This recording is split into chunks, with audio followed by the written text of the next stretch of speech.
All of his co-workers were gone. What could it mean? Stanley decided to go to the meeting room. Perhaps he had simply missed a memo. Warmth spread through Stanley's arms. With the bucket in his arms again, he was home.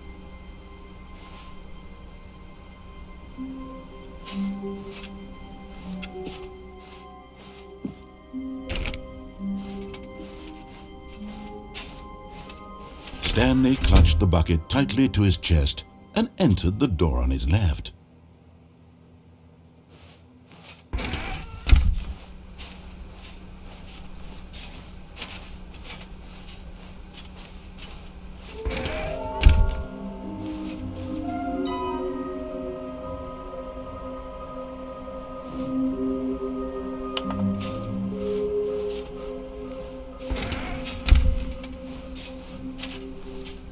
Coming to a staircase, Stanley and the bucket walked upstairs to the boss's office.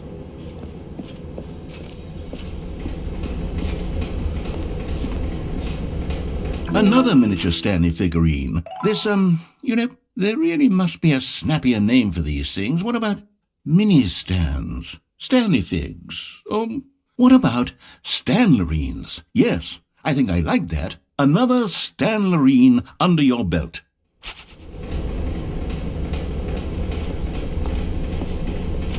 But Stanley just couldn't do it. He considered the possibility of facing his boss, admitting he had left his post during work hours. He might be fired for that. And in such a competitive economy, why had he taken that risk? All because he believed everyone had vanished? His boss would think he was crazy. And then something occurred to Stanley. Maybe, he thought to himself, maybe I am crazy. He looked down at the bucket in his arms. Am I crazy? He asked the bucket. The bucket returned his gaze, but said nothing at all. That's strange, Stanley thought. Usually the bucket is a source of guidance and wisdom for me in difficult times such as these. He held the bucket close, yet felt none of its familiar reassurance and comfort. And that's when Stanley realized, this isn't my bucket. It's just a normal, everyday bucket. Someone else's bucket, perhaps. How did I end up with someone else's bucket? This is all terribly wrong. Surely no good would come from this. Who knows what sorts of bizarre hallucinations Stanley might experience without the psychologically grounding presence of his bucket. And indeed, now he noticed that the rooms were repeating, which was, of course, very odd. And now he felt himself floating off the ground. Oh, gracious, he exclaimed. Without my bucket, I've gone truly mad. Where is it? I must find it. Far off in the distance now, he heard it, calling to him. Stanley! Stanley, it's me, the bucket. Could it truly be? He rushed forward from room to room, passing by one bucket after the next. None of them were his. None of them were his special bucket. Come to me, Stanley. Find me. He had to find the bucket. He had to return to his old friend. It was the only way to truly restore his sanity. And then suddenly, he froze dead in his tracks. He knew where the voice of the bucket had been coming from. The real bucket was inside of him all along. It was incredibly painful. Stanley doubled over in agony and blacked out.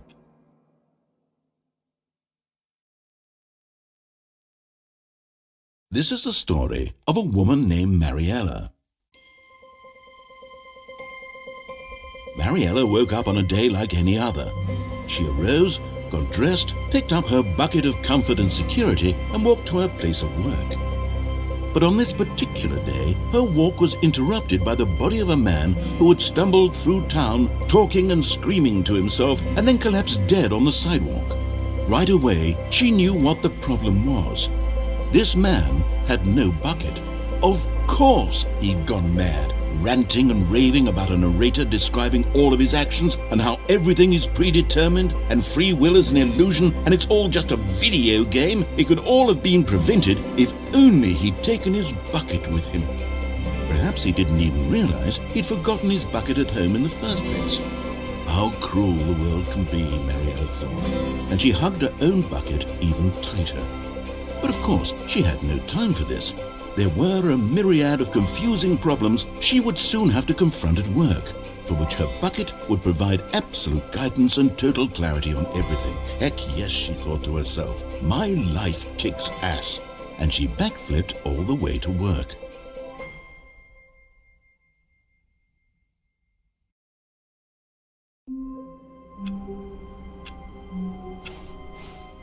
All of his co-workers were gone. What could it mean? Stanley decided to go to the meeting room. Perhaps he had simply missed a memo. Stanley picked up the bucket and smiled. He'd never be alone again, not truly alone, not with the bucket around. Stanley clutched the bucket tightly to his chest and entered the door on his left.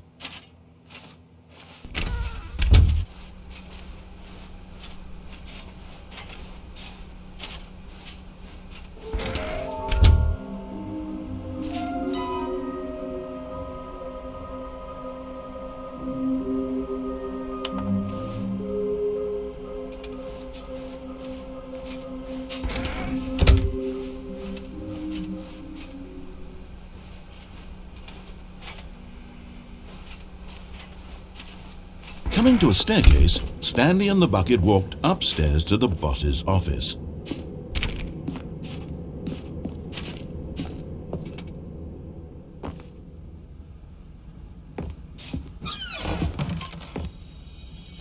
Okay, I'm going back to the name of these little Stanley figurines, and now I'm torn between Stanlerines and Figlies. What do you think, Stanley? What name better encapsulates the intrinsic sense of happiness that you get from seeing a small number in the corner of your screen go up by 1? Let me sit on it. I'm sure it will come to me.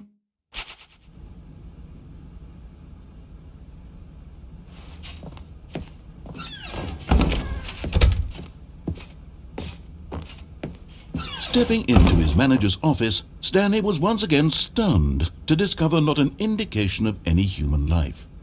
Crushed by the weight of this revelation, Stanley may have broken down into an emotional dumpster fire if not for the soothing presence of the bucket.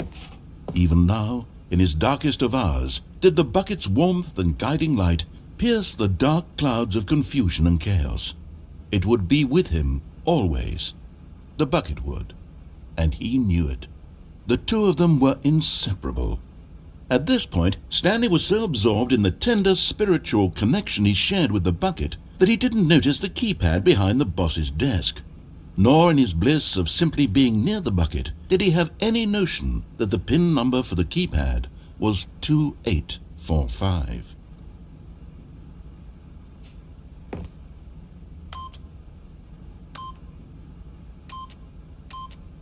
But Stanley guessed the correct code by sheer luck. Was it that the bucket knew all along? Was the bucket guiding him? Yes, this is certainly the most logical explanation. You're getting close now, Stanley. You've nearly gotten all of the Figler Anmarines. Very soon, you'll collect the last one, and then the first number will equal the second number, and that will be it. We'll be different people by then. Different in the sense that we used to have none of them, and now we have them all. You can't go back to when you had no Figler Anmarines. None of us can.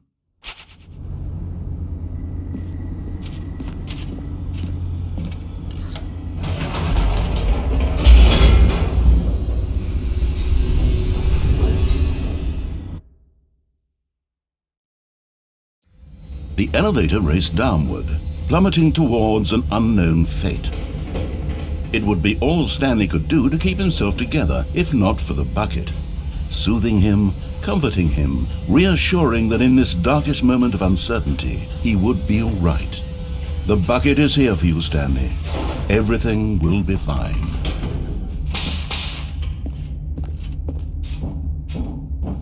Stanley and the bucket walked straight ahead through the large door that read, Mind Control Facility.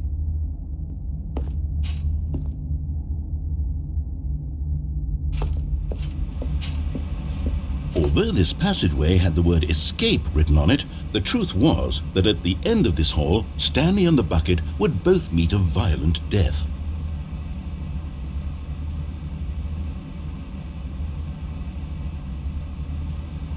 But of course, Stanley and the bucket thought better of it and realized they simply had too much to live for.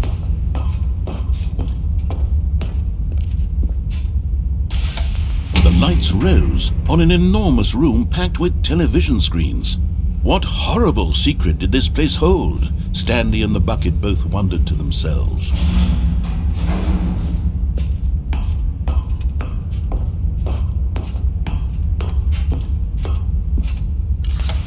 The monitors jumped to life, and Stanley nearly dropped the bucket in shock.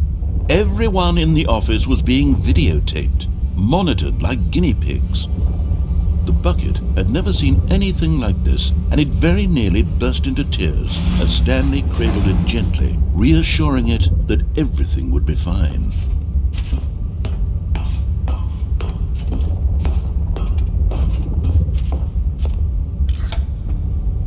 Was the bucket under the mind control facility's influence as well? Had the bucket been told to do things it didn't wish to do? What kinds of things does a bucket want to do or not want to do in the first place? These questions raced furiously in Stanley's feeble mind. No! He screamed into the bucket. He couldn't accept it. His own life in someone else's control, never! He squeezed the bucket tighter, his one friend in the entire world. At this point, he could trust no one except for the bucket.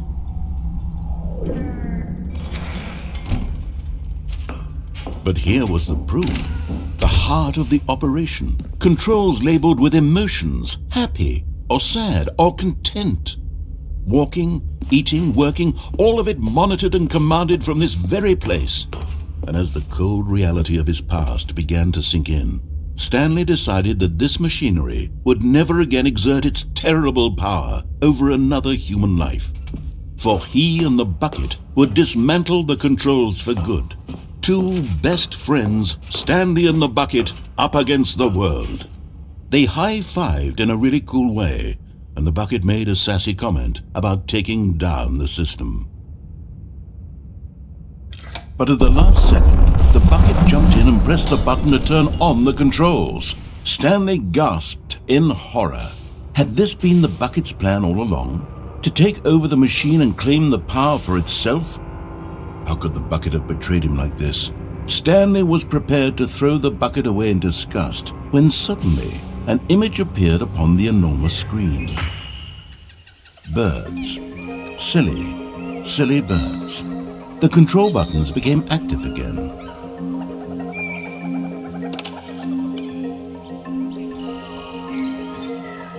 Stanley flipped through one video of silly birds after another, and then it dawned on him. This wasn't a mind control facility at all. It was a facility for monitoring and surveilling silly birds all over the world. The mind controls were only a facade to disguise its true intentions.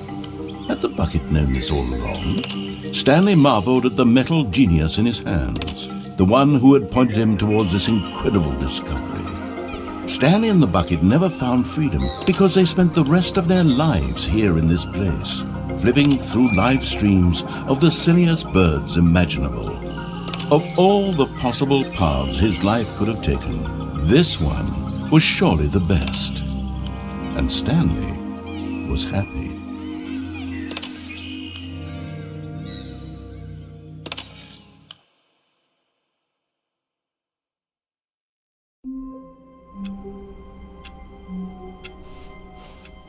All of his co-workers were gone. What could it mean? Stanley decided to go to the meeting room. Perhaps he had simply missed a memo.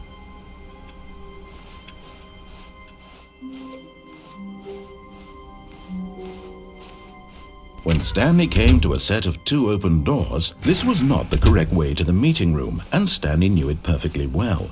Perhaps he wanted to stop by the employee lounge first, just to admire it. Ah, yes, truly a room worth admiring. It had really been worth the detour after all, just to spend a few moments here in this immaculate, beautifully constructed room.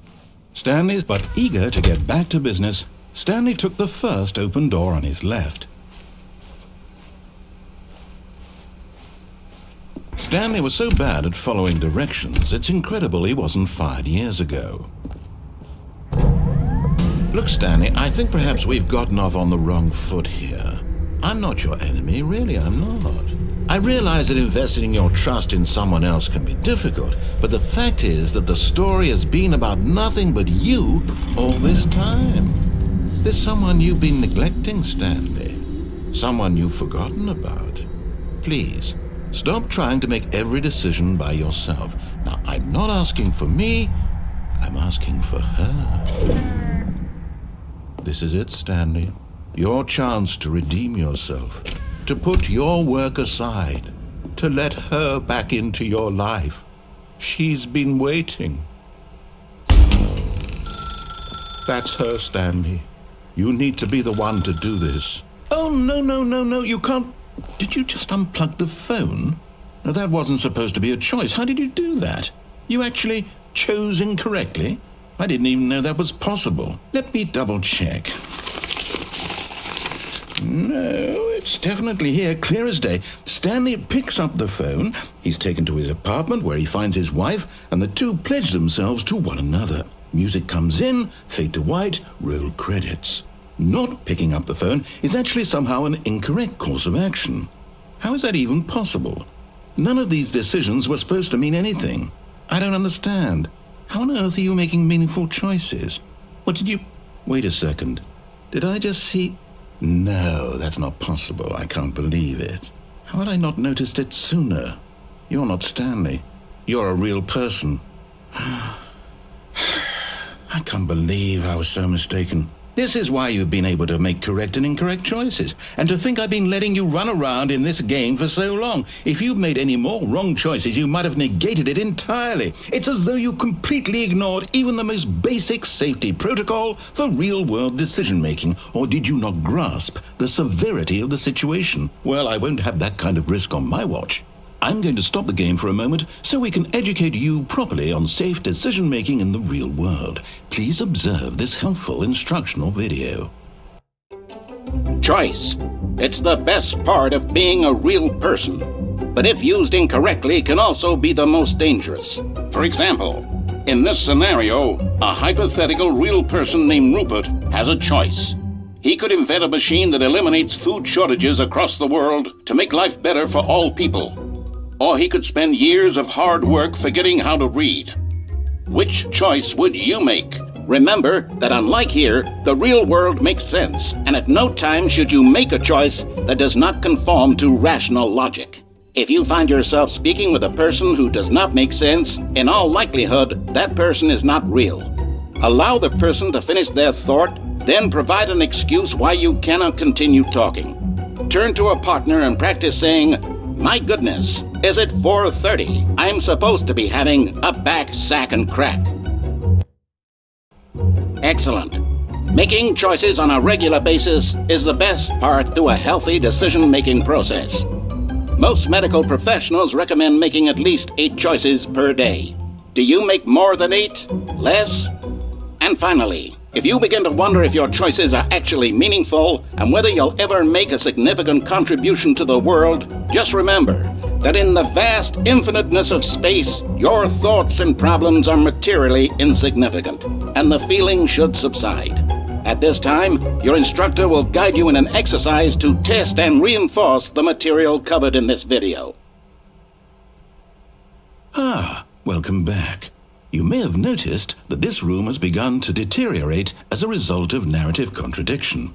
But not to worry. Now that you're properly informed on good decision-making, we're going to revisit a choice you made just a few minutes ago and see what the correct thing to do would have been. This way, please.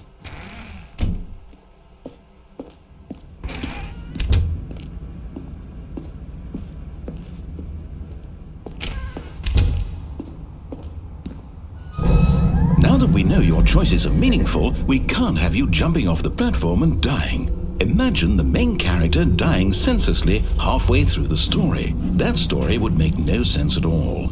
We just need to get you home as soon as possible before the narrative contradiction gets any worse. Unfortunately, it seems this place is not well equipped to deal with reality.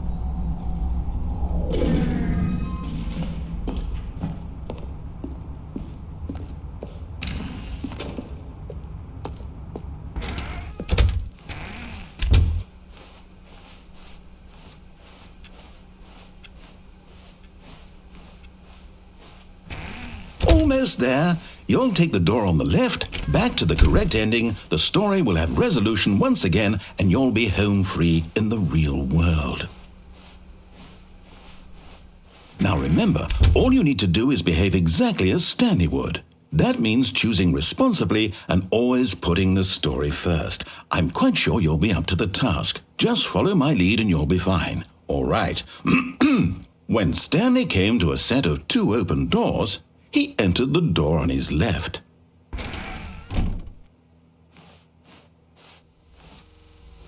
No! Why did you do that? Quickly, hurry back in the other direction. Perhaps we're not too late.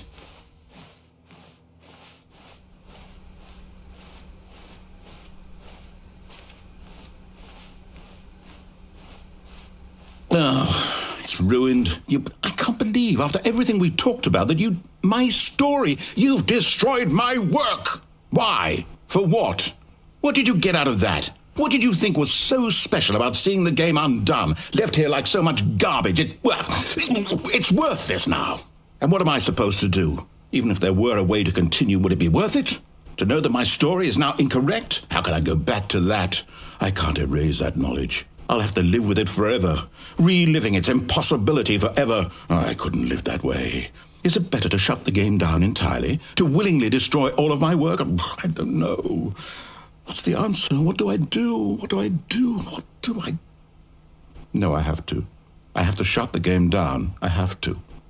I have to.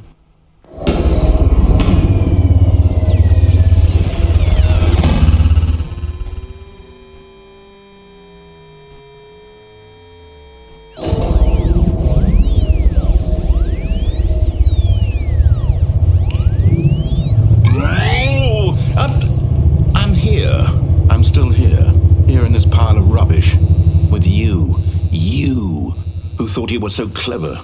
Now look where we are. My entire game is destroyed. It was the only thing in the world that was mine, and you've run it into the ground. What, did you think that would be funny? You just had to see? Didn't I impress upon you how important it was to be like Stanley? He actually knows how to do what I tell him to. He understands that if I say to do something, there's a damn good reason for it. That thought hadn't even occurred to you, had it? That there's a world outside of you? You're a child. Oh, my story. If you'd just gone through the door on the left, you would have seen it. There was a whole underground facility. You would have destroyed it and been victorious. It would have been so perfect. I worked so hard on it. I tried so hard to make... Behave exactly as Stanley would. That means choosing responsibly and always putting the story first. I'm quite sure you'll be up to the task. Just follow my lead and you'll be fine. All right. When Stanley came to a set of 2 open doors, he entered the door on his left.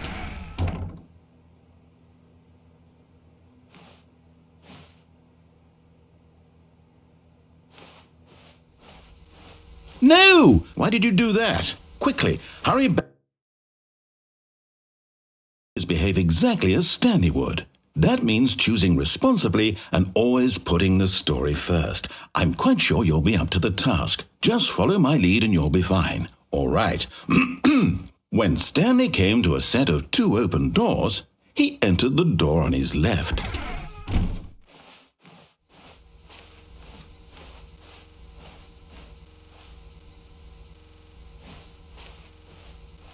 No! Why did you do that? Quickly, hurry back. Behave exactly as Stanley would. That means choosing responsibly and always putting the story first. I'm quite sure you'll be up to the task. Just follow my lead and you'll be fine. All right. When Stanley came to a set of 2 open doors, he entered the door on his left.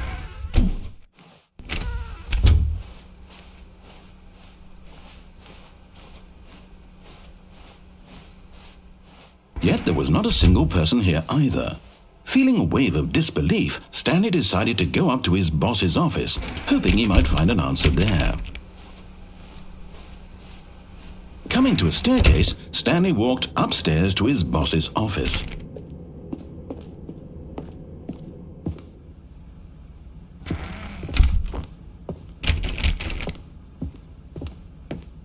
Stepping inside his manager's office, Stanley was once again stunned to discover not an indication of any human life. Shocked, unraveled, Stanley wondered in disbelief who orchestrated this, until he saw the door with a voice receiver next to it. Surely behind this door lay all the answers to his questions. And beyond all probability, he knew the passcode. He had seen it on his boss's computer just last week. Night Shark 115. Was this the code to open the door? Would it still work? There was only one way to find out. Stanley had been trained never to speak up, but now he would draw from within himself the courage to face the unknown. He drew a sharp breath and then spoke the code.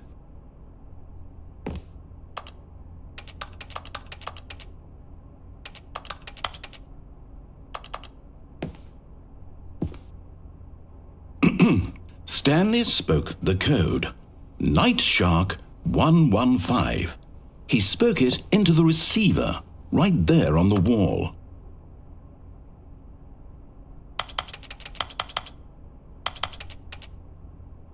I'm sorry, is there a problem? You didn't mishear me, did you? Please speak the code into the receiver. Otherwise we can't get on with the story. This is a crucial step.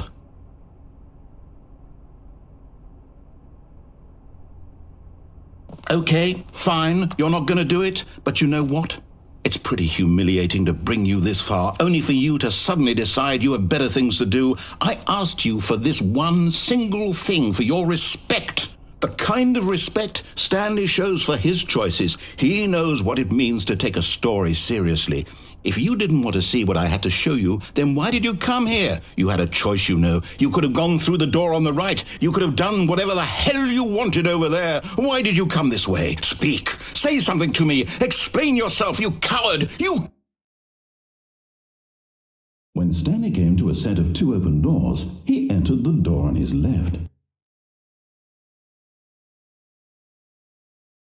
Stanley? Hello? Are you... Is everything okay? Stanley, please. I need you to make a choice. I need you to walk through the door. Are you listening to me? Can you hear me? Is everything all right? Stanley, this is important. The story needs you. It needs you to make a decision. It cannot exist without you. Do you understand me? Whatever choice you make is just fine. They're both correct. You cannot be wrong here. We can work together. I'll accept whatever you do. I simply need you to take that step forward, please. Choose. Do something. Anything. This is more important than you can ever know. I need this. The story needs it. So, you hear me? Are you there? Are you listening to this? Stanley, are you there? Okay. It's okay, I can wait. You need time to decide. Time to make sure your choice is correct. That is the best choice. That's all right. I'll wait for you to decide what's the right thing to do. Take as much time as you need.